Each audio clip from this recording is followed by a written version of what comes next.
Una distendida serie de frases escritas el año 1513 por un funcionario apartado del servicio en Florencia se convirtieron en uno de los libros más ardorosamente debatidos, más profundamente inquietantes y más importantes de la civilización occidental. Unos lo consideran una guía para tiranos y dictadores. A Mussolini le encantaba, y los marxistas reconocieron en él a un camarada revolucionario. Para otros, abrió el camino a la tolerancia étnica y religiosa, a los derechos humanos individuales y a las democracias modernas. Sin embargo, ha provocado, justa o injustamente, que el nombre de Maquiavelo haya sobrevivido a través de los siglos, como sinónimo del mal.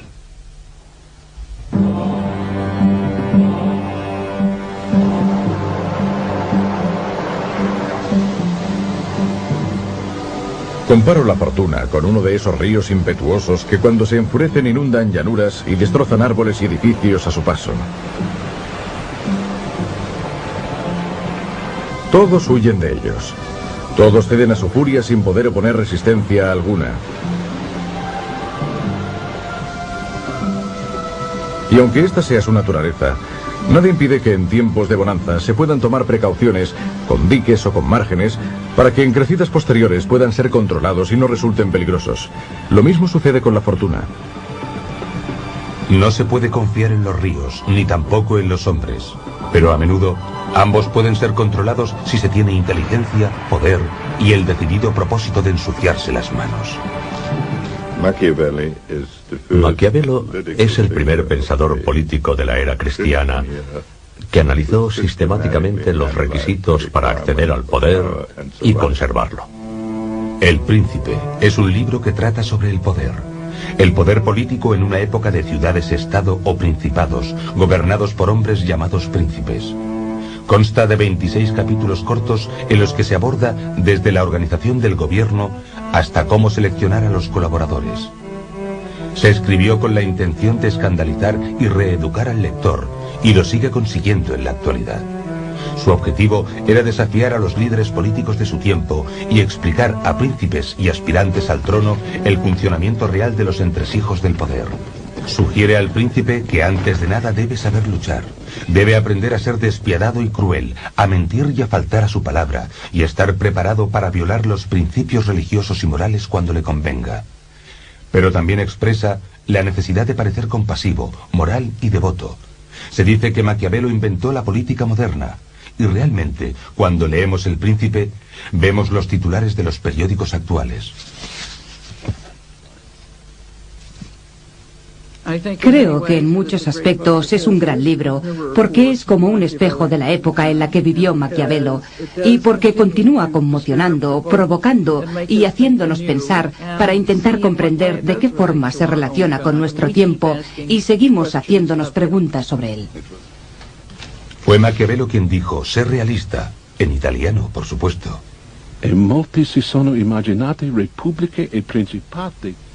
Muchos han imaginado repúblicas y principados que nadie ha visto jamás. Hay tanta distancia entre cómo se vive y cómo se debería vivir, que quien sustituye lo que se hace por lo que se debería hacer, se encuentra en el camino de la autodestrucción.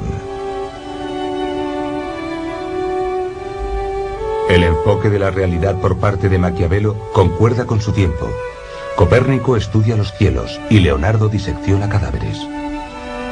Ambos intentan comprender de qué forma hizo Dios la materia, no a partir de la teoría, sino a través de la observación directa.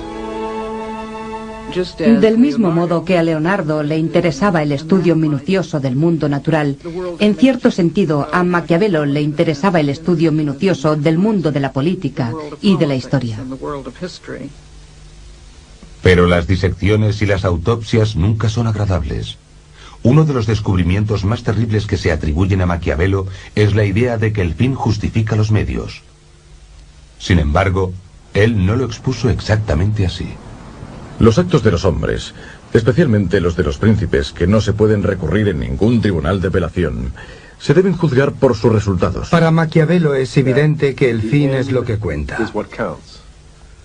Lo menciona en diferentes ocasiones, y a nosotros nos parece un razonamiento malvado. Hay situaciones en las que cuanto más se amenaza la supervivencia, más pequeño es el margen de elección. A no ser que prefieras ver tu sociedad destruida a perseguir objetivos marginales.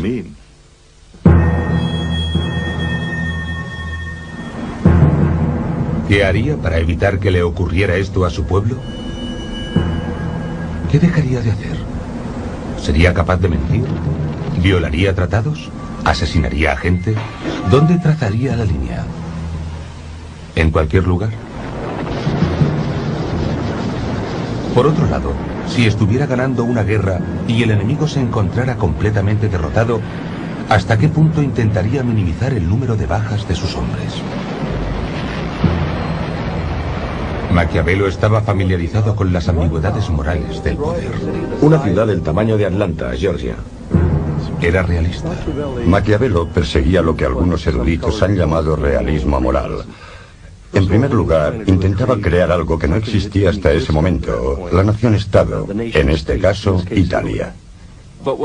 Es preciso que nos preguntemos si estamos realmente en una situación desesperada, si nos encontramos realmente ante necesidades tan apremiantes como las que describe Maquiavelo. Creo que en muchas ocasiones se considera que es así y en cambio no lo es. Al igual que los políticos actuales, Maquiavelo justifica los métodos engañosos o crueles como necesarios para el bien general. Pero se centra en la presencia o ausencia de poder. ¿Qué es? ¿Cómo se consigue? ¿Cómo se mantiene? Buenas preguntas en nuestra época, pero espantosas, severas y urgentes en la de Maquiavelo. La religión también parecía un asunto entre familias. Los príncipes de la iglesia tenían concubinas. Los papas tenían hijos. Lucrecia y César Borgia, hermanos y amantes, también gozaban de riqueza y poder gracias a su señor, el Papa Alejandro VI, quien dio un significado completamente nuevo al término padrino. Italia era un caos de ciudades-estado. Los papas y otros príncipes cambiaban constantemente de alianzas. Asesinatos en la catedral y orgías en el Vaticano eran los escombros de un orden medieval en decadencia. Este es el mundo en el que vivió Nicolás Maquiavelo. La separación entre Iglesia y Estado se convirtió en uno de los temas principales de su obra.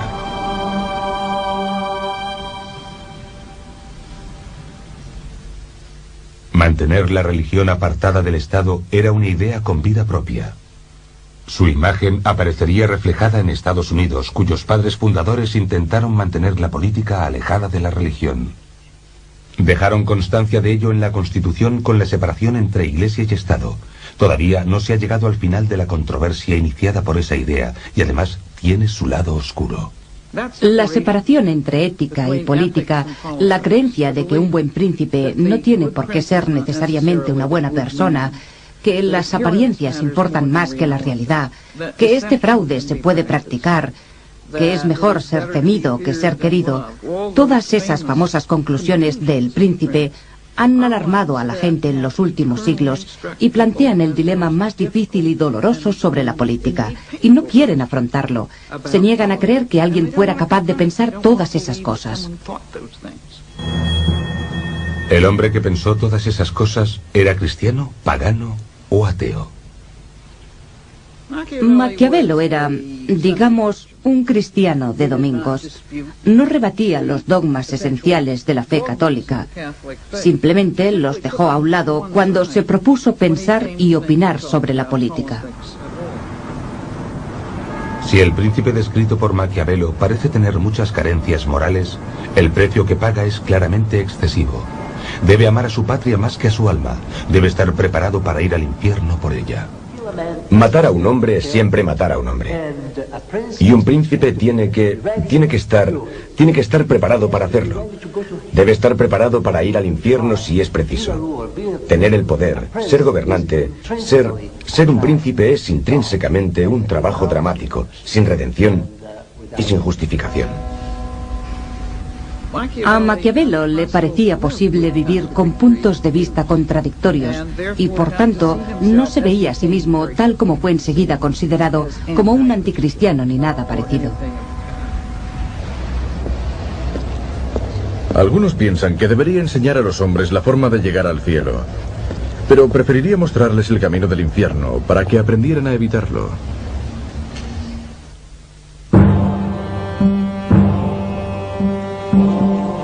Los Médicis fueron expulsados en 1494, cuando Carlos VIII de Francia tomó Florencia sin oposición mientras avanzaba para conquistar nuevos territorios. Nicolás Maquiavelo tenía 27 años. La ciudad, una república solo de nombre, se convirtió en una república de hecho. Su primer líder fue un monje intransigente, puritano pero muy popular, llamado Savonarola, que denunció la corrupción de la Iglesia. Su nombre está ligado a dos de las hogueras más notables de la historia. En la primera, Savonarola quemó libros y obras de arte. En la segunda, la Iglesia lo quemó a él. El lugar, delante del Palacio Comunal, todavía está marcado en la actualidad. Unas semanas más tarde, Nicolás comenzó a trabajar para el gobierno republicano de Piero Soderini. Maquiavelo trabajó para el comité que se encargaba de la defensa y de los asuntos exteriores. Su tarea era cuidar de las necesidades del ejército y también realizó diversas misiones especiales a cortes extranjeras. Entonces estuvo viajando por toda Italia y conoció a muchos grandes señores y gobernantes, como César Borgia. Borgia es una leyenda de su tiempo por su carácter cruel y depravado. En una ocasión invitó a sus enemigos para negociar la paz y los mató a todos. Esta fue la principal impresión que se formó de Borgia. Su sangre fría y su capacidad para utilizar la violencia, digamos, crudeltà bene usata, que se llevaba a cabo por un objetivo político muy concreto. No era solo para hacer una demostración de poder, sino de un modo mucho más funcional.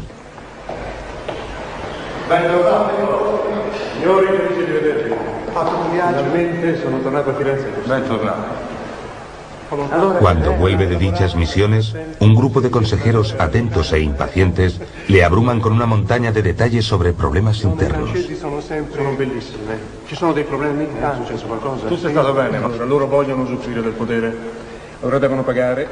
Pero Nicolás tiene cosas más importantes en que pensar. Es un visionario, un patriota italiano convencido de que solo un líder singular y poderoso puede unificar Italia. Y sabe que la independencia requerirá un ejército formado por ciudadanos. Maquiavelo pensaba que los ejércitos de mercenarios que caracterizaban el sistema militar de la Italia renacentista, y de hecho el de buena parte de Europa, eran una terrible equivocación. Los romanos habían tenido milicias civiles y cada estado debía utilizar a sus propios ciudadanos. Solo de esta manera se podía conseguir que los civiles expresaran su compromiso y su genio en defensa de su Estado. Y eso daría muy buenos resultados por lo que respecta a las leyes internas, a las instituciones y también al carácter peculiar de la nación en su conjunto. Maquiavelo vende la idea y en una guerra contra sus vecinos de Pisa, sus soldados civiles se comportan de una forma aceptable. Pero en 1512 se enfrentan a las tropas españolas, mucho más preparadas, en una ciudad llamada Prato. Los mercenarios españoles provocan el pánico en las filas de los milicianos de Maquiavelo y a continuación se desencadena una matanza. Como consecuencia de la derrota, los Médicis volvieron para acabar con la República de Soderini y con la carrera política de Maquiavelo. Según Nicolás, el irreflexivo Soderini podía haber aplastado a los Médicis a su retorno si hubiera sido lo suficientemente despiadado. Para gobernar es preciso tener algo más que proyectos políticos. Con el fin de mantener el poder, un príncipe se ve a menudo obligado a actuar en contra de la buena fe, la caridad, el buen sentido o la religión. Si es posible, no debe desviarse de lo que es correcto, pero si es necesario, debe hacer el mal. El concepto de necesidad, que podía justificar un comportamiento que no era precisamente virtuoso o moral, había sido aceptado, sin embargo, por casi todos los pensadores antiguos. Los críticos de Lincoln en su época pensaban que era un dictador, pensaban que era un tirano, pensaban que no era un demócrata, pensaban que, a pesar de su encanto de hombre rústico y pueblerino, Era un egocéntrico que gobernaba en la mayoría de las ocasiones de manera anticonstitucional. En el caso, por ejemplo, de la suspensión del habeas corpus, probablemente fue así. Y este es quizás un magnífico ejemplo del liderazgo de una democracia según Maquiavelo. También hay física en la política. Y tarde o temprano, cada líder descubre por sí mismo las leyes de la relatividad y la incertidumbre, también conocidas como la ley de las consecuencias involuntarias. Si se considera todo como es debido, se encontrará alguna cosa que parecerá virtud, pero que si se sigue traerá consigo la ruina. Y alguna otra que parecerá vicio, pero que si se sigue, procurará seguridad y bienestar.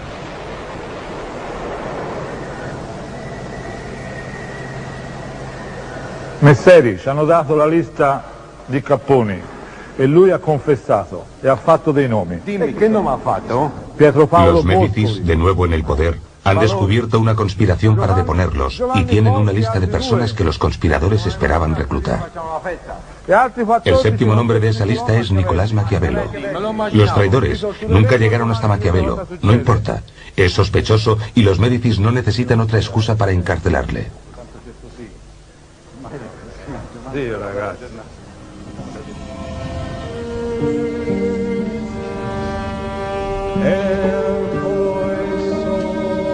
Es una plegaria que cantan los sacerdotes, dedicada a los que van a morir.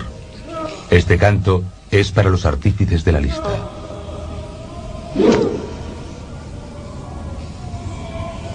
Aquí la cárcel tiene dos funciones, interrogar y ejecutar. El interrogatorio significa tortura, es legal y muy ingenioso. A Nicolás le espera el estrapato, que consistía en atar las manos del prisionero a la espalda, alzarle por las muñecas y dejarle caer parcialmente. Si se le dejaba caer demasiado, se saldrían los hombros de las articulaciones. Obviamente la caída de Nicolás no es tan dura, pero es tortura al fin y al cabo, y aprende a hacer buen uso del dolor. La bondad del amor es algo que el hombre olvida cuando puede sacar un beneficio de ello. Pero el miedo se fortalece con el temor al castigo que jamás te abandona. La experiencia de los meses anteriores no ha llevado a Nicolás a ver la vida con más romanticismo, pero ha sido muy instructiva. En la primavera de 1513, Juan de Médicis se convierte en el Papa León X. Hay una amnistía general y Maquiavelo es liberado, pero con restricciones.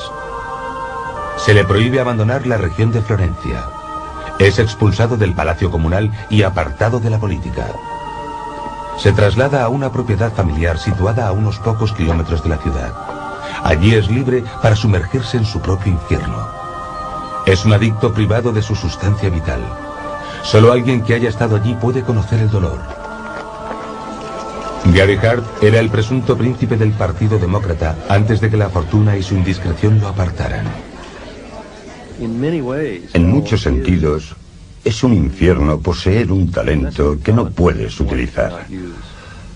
Este era el infierno de Maquiavelo, y muy profundo, porque era consciente de su gran inteligencia y sabía que era un visionario.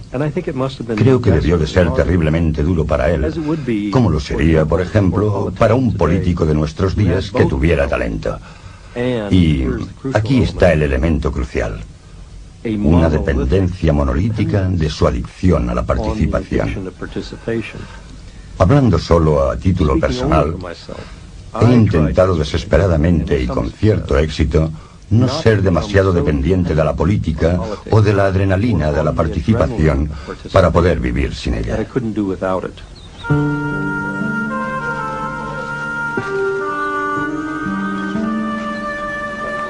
En una carta dirigida a un amigo suyo, Nicolás describe los recónditos confines de su vida actual.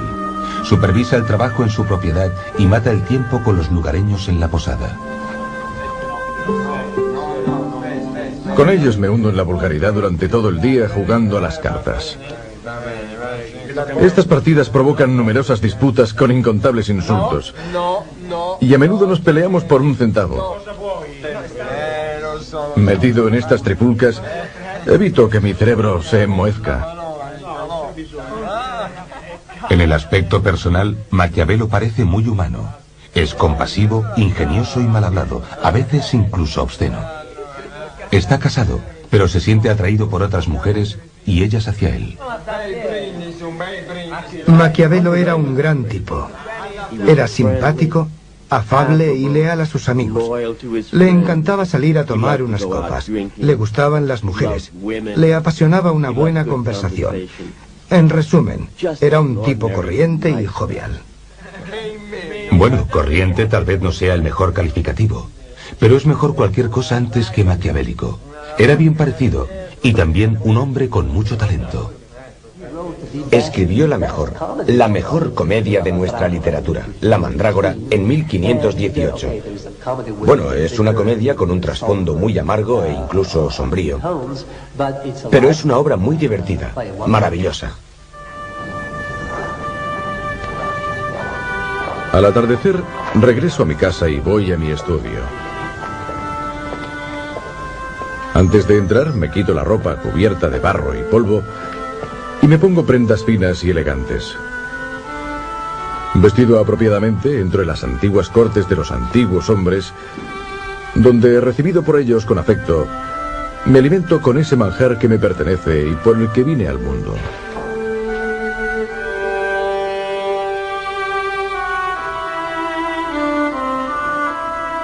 Nicolás comienza a trabajar en lo que llama los discursos sobre la primera década de Tito Livio. Es un libro de comentarios sobre la obra de ese historiador romano y presenta argumentos convincentes a favor de un sistema de gobierno republicano. Entonces, de repente, decide intentar de nuevo entrar en el gobierno y escribe con una rapidez pasmosa, en solo 3 meses, El Príncipe. Interrumpe su obra sobre los discursos para ponerse a escribir El Príncipe. Está ansioso por volver a la política y a la vida en el gobierno. ¿Acaso nos encontramos ante dos Maquiavelos? Uno escribe un libro sobre el sistema de gobierno republicano y el otro, casi simultáneamente, un manual de consejos para los tiranos. Yo veo El Príncipe de Maquiavelo como una obra sobre el arte de gobernar y los discursos sobre cómo conseguir los objetivos deseables en las declaraciones públicas. No considero que ambas obras sean incompatibles. La política era una obsesión para él, y si hubiera podido hacer el mundo como hubiera querido, habría preferido una república. Pero podía vivir en un régimen republicano o en un principado, y su opinión era que hay que partir de donde te encuentras y juzgar cualquier forma de gobierno por sus resultados, no solo por sus métodos.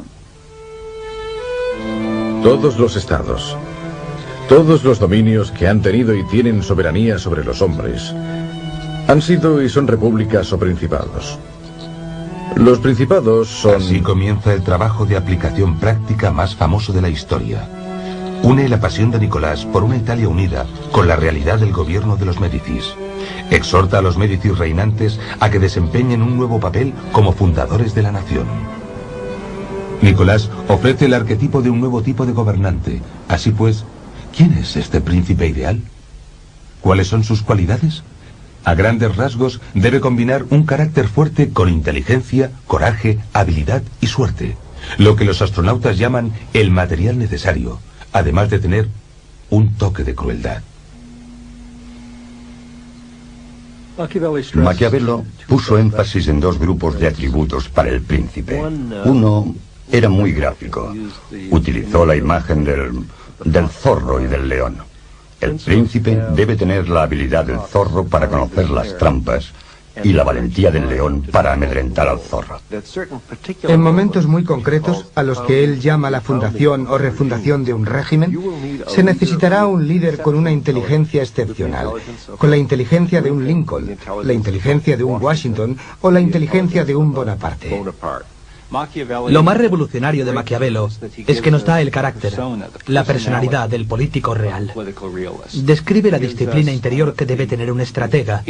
Es una disciplina que exige grandes dosis de autocontrol. Por ejemplo, uno no puede deleitarse con la conquista o lanzarse contra el enemigo compulsivamente. Uno tiene que analizar constantemente sus móviles. Uno debe tratar a los demás con tacto, incluso con respeto, en todo momento, para no tener que revelar tus intenciones mientras intentas averiguar sus errores o sus engaños. Por tanto, el resultado es una persona a la que no se puede considerar un caballero cristiano, pero que al menos se comporta casi siempre de un modo correcto. Secretario General. También nos da instrucciones sobre el político como actor. El príncipe cumplirá o no su palabra, se comportará o no de una forma humana, religiosa o compasiva, o como un padre de familia, dependiendo de las circunstancias. Pero es necesario que parezca que tiene esas cualidades. Los hombres en general juzgan más por los ojos que por las manos. A todos nos es dado ver, pero tocar es algo reservado a unos pocos. Todos ven lo que pareces ser, pero pocos sienten lo que realmente eres. Así, en un sentido más amplio, el príncipe está representando un papel, que es que parezca ser lo que él sabe que no tiene por qué ser en realidad. Y ha de dar la impresión de que actúa por principios cuando actúa movido por un plan preestablecido, o lo que en el mundo moderno denominamos una estrategia a largo plazo, porque en cierto modo Maquiavelo inventó el concepto de estrategia a largo plazo. Céntrate en temas concretos. Habla de las cosas que importan a la gente. Es la economía, ¿de acuerdo? Ya sabes que nosotros siempre decimos que la velocidad mata, y moriremos en este debate si no somos los primeros en comunicar nuestras respuestas. Bush estaba a la defensiva. Pero lo más importante es que el príncipe de Maquiavelo es un artista de la política. Ve al príncipe como alguien que se toma los asuntos como si fueran un bloque de mármol y les da forma como si se tratara de un escultor. Del bloque de piedra a la forma, del caos al orden, del salvajismo a la civilización. Miguel Ángel y el príncipe de Maquiavelo tienen muchas cosas en común. El problema es que la materia prima del príncipe es la sangre humana. Por eso, el príncipe debe aprender cómo y cuándo ser cruel y estudiar el arte de la guerra. Los principales cimientos de todos los estados consisten en las buenas leyes y las buenas armas. Dado que no puede haber buenas leyes donde hay buenas armas, y que donde hay buenas armas siempre hay buenas leyes, dejaré a un lado la consideración de las leyes y hablaré de las armas. Esta frase es uno de los rompecabezas más maravillosos de la obra de Maquiavelo. Se necesitan buenas armas. Buenas armas son las de un ejército de ciudadanos, no las de un ejército de mercenarios. ¿Cómo se consigue que los ciudadanos sirvan en el ejército? Tienen que pensar que la sociedad persigue sus mismos intereses personales. Así pues, es preciso tener una república para poder formar un ejército de ciudadanos. Se necesitan buenas leyes para tener una república. Está condenado a perder el poder si se encuentra desarmado, porque junto a otros males que le acarrea, le hace más digno de desprecio, lo cual constituye uno de los descréditos ante los cuales un príncipe debe mantenerse resguardado. Porque entre quien está armado y quien está desarmado no hay comparación posible. En este aspecto acierta de pleno. Creo que Maquiavelo es a mi juicio mucho más práctico cuando se piensa más en las relaciones internacionales que en el gobierno de un estado o una ciudad. Las relaciones internacionales difieren de los asuntos internos por una razón, porque no hay ninguna ley entre naciones. En realidad, cuando sales fuera te encuentras en una selva. Y esa es la diferencia respecto a los estados, que tienen leyes que legitiman y que monopolizan el poder en manos del gobierno. El mundo exterior no es así. Nosotros, en nuestro mundo actual, en Occidente, en Estados Unidos, odiamos que las cosas sean así. Esto hace que nos sintamos descontentos y muy incómodos, y en muchas ocasiones nos negamos a creerlo. En este sentido, Maquiavelo es más valioso porque nos recuerda que en el fondo lo esencial no ha cambiado. Estás obligado a disponer de las armas. Ningún gobierno debería imaginar que puede adoptar siempre una postura pacífica. Así son las cosas. Cuando se intenta escapar de un peligro, se cae en otro. La prudencia consiste en juzgar la naturaleza de una amenaza concreta y en aceptar el mal menor. Tomar decisiones juiciosas. Eso es prudencia, como dice Maquiavelo. Y para eso precisamente elegimos el gobierno. Al final, Maquiavelo también dice que no se debería ser demasiado cauteloso, que no se debería ser demasiado prudente. Habrá que tomar medidas. Es fácil encontrar un ejemplo muy actual de esto en el caso de Bosnia, en el cual Bush, que fue, en mi opinión, el que tuvo las mejores oportunidades para afrontar el problema y resolverlo, quiso analizar la realidad desde el principio, en el sentido de que no se puede permitir este tipo de violencia, este tipo de... no encuentro la palabra que quiero, que se rompa el orden internacional y que ocurra en plena Europa. Creo que por las razones que sean, teníamos mucha más influencia sobre nuestros aliados europeos de la OTAN que la que queríamos ejercer. Y eso probablemente fue un fracaso de liderazgo por nuestra parte. Ninguna ley de la naturaleza dice que Estados Unidos tenga que verse involucrado en todas las crisis. En el momento en que tomamos la decisión definitiva, posiblemente no teníamos otra alternativa. Pero durante el proceso que seguimos para tomar esa decisión, ciertamente no aplicamos las máximas de Maquiavelo.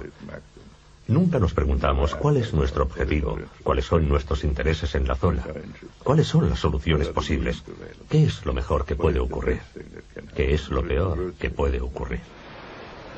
¿Algún presidente de Estados Unidos ha realizado alguna vez este tipo de análisis antes de involucrar a la nación en un conflicto extranjero? Creo que Roosevelt lo hizo en su fuero interno antes de entrar en la Segunda Guerra Mundial. Roosevelt tenía capacidad para hacerlo. Nixon también tenía una gran capacidad para ello. A Henry Kissinger, tanto sus admiradores como sus detractores le han llamado el Maquiavelo de Estados Unidos. Eso convertía a Richard Nixon en su príncipe. Tiene un talento especial para la política internacional. Es brillante e incisivo, pero también reservado y receloso. Nixon pudo haberse aprovechado del consejo de Maquiavelo al menos en un aspecto. Un príncipe debe procurar no temerse a sí mismo y proceder con prudencia y mesura para que la excesiva desconfianza no le vuelva insoportable.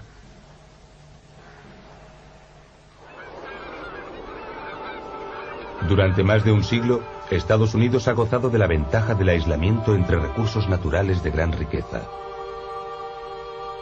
Era una excepción entre los demás pueblos, inmune al virus maquiavélico de Europa, la política de la supervivencia.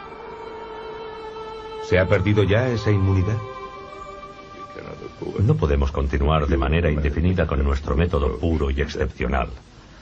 Eso no significa que todos los fines justifiquen todos los medios, pero significa que la pureza que hemos perseguido mediante algunos de nuestros académicos y en la que alguno de nuestros dirigentes ha insistido tanto, será mucho más difícil en el futuro.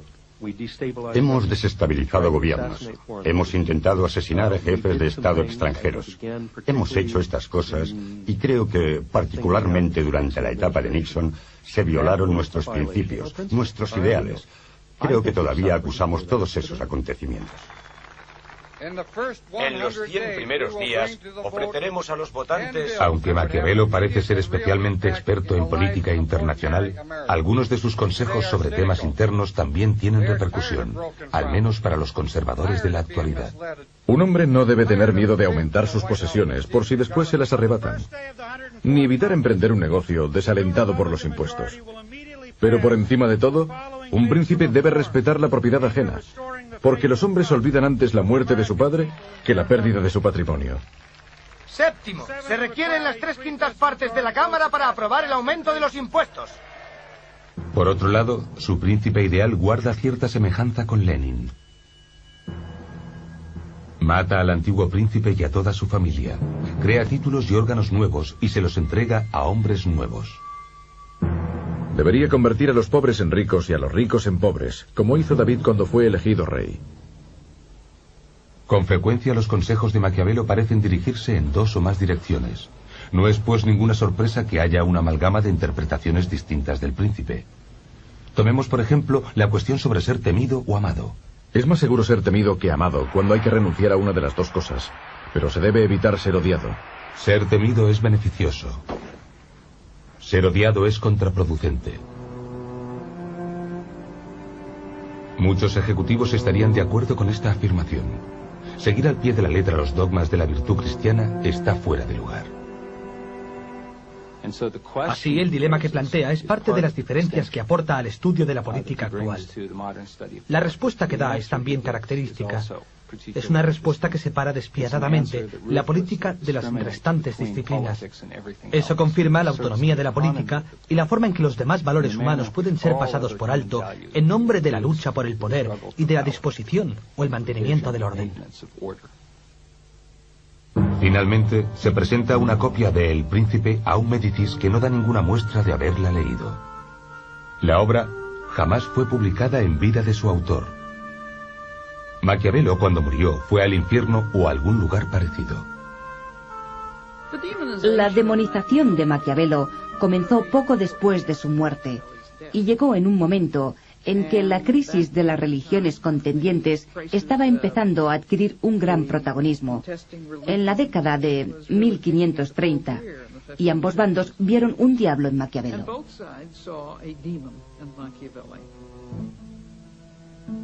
Pobre Nicolás. Ahora no solo es un demonio, sino que los Médicis le atormentan incluso en el infierno. Se dice que sus ideas han inspirado la matanza de 50.000 protestantes franceses en 1572, cuando Catalina de Médicis era reina de Francia. Y la Inglaterra protestante convierte a Nicolás en su villano principal. Existe la idea de que todo lo que tenga su origen en Italia, en el sur, en el catolicismo, es en cierto modo maquiavélico. Es en la época de Marlowe y Shakespeare cuando esta asociación con el mal se convierte en evidente. Se habla de Iago como de alguien maquiavélico. Se habla de Ricardo III como de alguien maquiavélico. Entonces se produce una especie de rehabilitación que tiene lugar en un periodo de republicanismo clásico, que incluye a algunos de los republicanos clásicos ingleses, y la gente comienza a ver a Maquiavelo como republicano. El estado del alma de Maquiavelo es ciertamente menos importante para nosotros que la naturaleza de su legado y la finalidad con la que se han utilizado sus ideas. En el siglo XX se le ha considerado, por un lado, como el precursor de formas de gobierno totalitarias o autocráticas, y por otro lado, como un buen republicano y un excelente sociólogo que ayudan a comprender el funcionamiento del mundo. Washington, Napoleón, Churchill, Lenin, criaturas intelectuales del mismo padre. ¡Qué maquiavélico! La historia no puede decirnos dónde acabó el alma de Nicolás. Pero sí sabemos que creyó que había que guardar las apariencias y que sus restos mortales fueron trasladados a la iglesia de la Santa Croce, al lado de los de otros florentinos inmortales.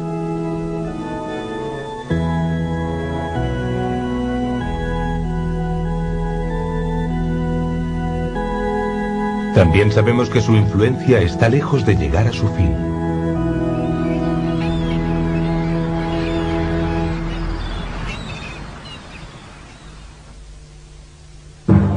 En la actualidad, Maquiavelo y El Príncipe parecen estar de moda. Por ejemplo, un columnista de la revista US News and World Report lo utilizó para criticar al presidente, y ese mismo presidente lo citó en el Washington Post para apoyar su política. Debe considerarse que no hay nada más difícil de conseguir ni nada que suponga un éxito más dudoso o más peligroso de controlar que iniciar un nuevo orden de cosas. El príncipe nuevo tiene enemigos en todos aquellos que se aprovechaban del orden antiguo. Y solo los defensores poco entusiastas... Así pues, Maquiavelo trabaja como consejero en la Casa Blanca a tiempo parcial. Eso es mucho más que una simple metáfora. Si Maquiavelo inventó la política tal como la conocemos nos ha brindado algunos Maquiavelos modernos. Salid y dad la vuelta por consejeros, estrategas, analistas políticos. Quizás no están por encima de unos cuantos trucos sucios, pero solo en aras de una victoria limpia y clara. Si Maquiavelo parece abogar por dos sistemas políticos diferentes, también pueden hacerlo ellos. Hoy en día, Nicolás goza de buena salud. Mientras su antiguo estado pone su nombre a un exquisito vino Chianti, se ha unido a Attila, rey de los hunos, y a las filas de los ejecutivos de las grandes multinacionales, y tiene intereses en unos cuantos valores del mercado. Todos siguen más o menos sus preceptos. Uno de ellos no ha entendido su mensaje en absoluto y aplica una ley de oro que podría haber salido del príncipe si Maquiavelo hubiese pensado en ella. Tal vez todo esto sea el purgatorio de Maquiavelo. El juicio sobre su legado todavía no ha terminado, e incluso sus más fervientes defensores admitirán que tuvo algunos, digamos, deslices. A veces también se equivocó al interpretar la historia. En mi opinión, escrutó la historia para buscar los ejemplos que más le convenían y que le permitieran ilustrar sus teorías en lugar de intentar descubrir primero qué ocurrió realmente. Era un, digámoslo así, no era un productor de historia, era un consumidor. Creo que su descripción de la naturaleza humana es tan clara que cualquiera estaría de acuerdo con el hecho de que la naturaleza humana es imperfecta. Pero para Maquiavelo es más que imperfecta, nunca está guiada por un móvil correcto, y creo que esto es, de hecho, lo menos realista. Como muchos realistas, pensó que la realidad era evidente por sí misma. Y de hecho, la realidad es lo más difícil de apreciar. Maquiavelo vivió en un momento en que nuevas ideas y nuevas tecnologías estaban cambiando para siempre las realidades del poder y las concepciones de los gobiernos, igual que todos nosotros.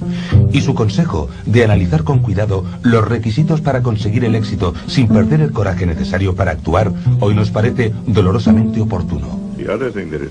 Su legado también nos ha ayudado a entender cuándo se tiene que poner esa analogía al servicio de una idea, como hizo en los discursos, donde manifestó su concepto del gobierno republicano. Creo que el príncipe debe cumplir esa función de contrarrestar los discursos, porque para él eran las dos caras de una misma moneda, y eso es una prueba de su perspicacia. Algunos libros son lo bastante complicados como para que puedan transmitir un mensaje distinto para cada persona en épocas diferentes, porque de alguna forma abordan un aspecto fundamental de la experiencia humana. La República de Platón es un ejemplo de esto. También el Contrato Social de Rousseau o las obras de Locke. El Príncipe de Maquiavelo es un libro así. Se sumerge de una manera muy profunda en un aspecto de la vida humana. El núcleo central es el papel de los dirigentes, porque son necesarios en cualquier comunidad humana compleja. Gary Hart es autor de un libro que considera que podía haber escrito el propio Maquiavelo si hubiera sido un idealista. Hart observa importantes similitudes entre la época de Maquiavelo y la nuestra. Creo que estamos viviendo en la cúspide de un período histórico, el final de un período histórico. Esto ocurre una vez cada 100 años, a veces cada 500 años. Y estamos ante este simbólico nuevo siglo, nuevo milenio, realmente en una nueva era de la economía, con la información frente a la industria o las máquinas, y con un nuevo orden mundial para sustituir el viejo orden de la Guerra Fría. Y lo más importante es que este país encuentre un nuevo príncipe, encuentre a un patriota que pueda ayudarnos a definir en qué va a consistir la nueva era. Algunos lectores del Príncipe huelen el azufre en sus páginas. Otros le encuentran más parecido con el amoníaco, repugnante pero profundamente esclarecedor. En verdad, mucho de lo que escribió Maquiavelo describía simplemente lo que estaba ocurriendo en su época. Otro motivo por el que creo que hay que disentir de Maquiavelo es por su conclusión fundamental sobre la posibilidad de separar las cuestiones políticas de las consideraciones éticas. No creo que esto sea correcto. Al menos está muy lejos de lo que debería ser. Sin embargo, en la actualidad son pocos los que, contando con cierto grado de experiencia, negarían que la mayor parte de lo que escribió parece de sentido común en política. Hay otro motivo por el que decimos que Maquiavelo nos brinda el sentido común en política, y deberíamos ser más reticentes a contemplarlo de este modo. En el fondo solo afirmamos que lo que él dice es de sentido común, porque ya lo estamos imitando. Así pues, señor presidente, tras haber descrito el funcionamiento de los entresijos del poder en este peligroso mundo, permítame terminar añadiendo unas palabras de precaución. Elija a los consejeros más brillantes. Pídales que se dirijan a usted cándidamente, y entonces obre cautelosamente con su consejo. Cuando llegue el momento de tomar una decisión, siga sus ideas, y nunca olvide que es un personaje público, que la capacidad de mando depende de la imagen en 9/10 partes. Nunca deje de representar su papel en público, Y por Dios bendito, no lleve nunca el equipaje.